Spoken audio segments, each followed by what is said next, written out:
l'argent des radars. Combien rapportent-ils les radars?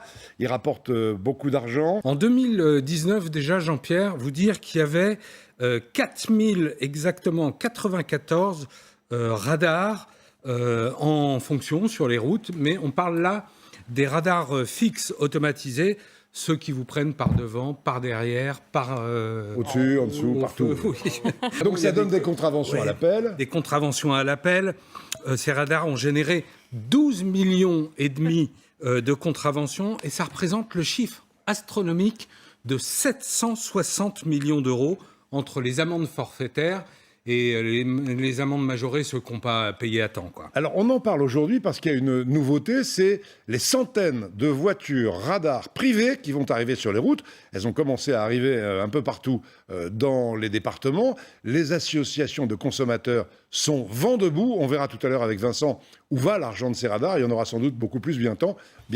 Regardez d'abord ce reportage de Marion Fiat à Lille. On en compte près de 5000 en France. Des radars chantiers, des tronçons, des mobiles ou des fixes.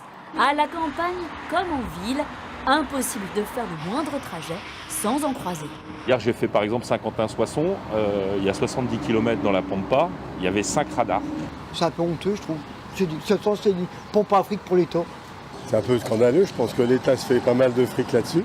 D'autant que 96% des amendes sont délivrées pour des petits excès de vitesse. Laurence est administratrice d'un groupe d'usagers de la route sur les réseaux sociaux.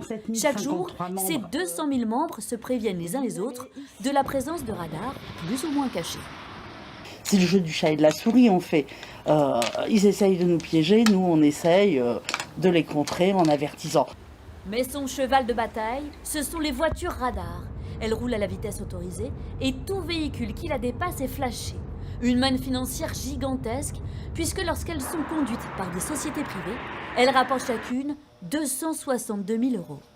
C'est plus de la prévention, c'est plus de la sécurité routière, c'est de la sécurité rentière à ce niveau-là. Avant, vous pouviez vous faire arrêter parce que vous aviez commis un excès de vitesse. Aujourd'hui, quand vous croisez ce véhicule, vous ne savez même pas que vous êtes fait arrêter, donc on s'en fout que vous rouliez à 140. Lui, il vous aura flashé, il sera content. Les infractions routières, tout confondu, ont rapporté à l'État plus d'1,5 milliard d'euros en 2019. Au départ, ces recettes étaient destinées à l'entretien des routes ou à des campagnes de prévention routière. Mais d'année en année, cet argent a été utilisé dans bien d'autres domaines. Les hôpitaux, il y a quelques millions qui vont aux hôpitaux. On s'aperçoit que le gouvernement pioche un petit peu aussi pour combler son propre déficit. Et finalement, la sécurité routière est la grande perdante. Et dans le cas d'excès de vitesse contrôlé par un radar automatique dans une voiture personnelle, 100% des contestations avec avocat aboutissent à une récupération des points.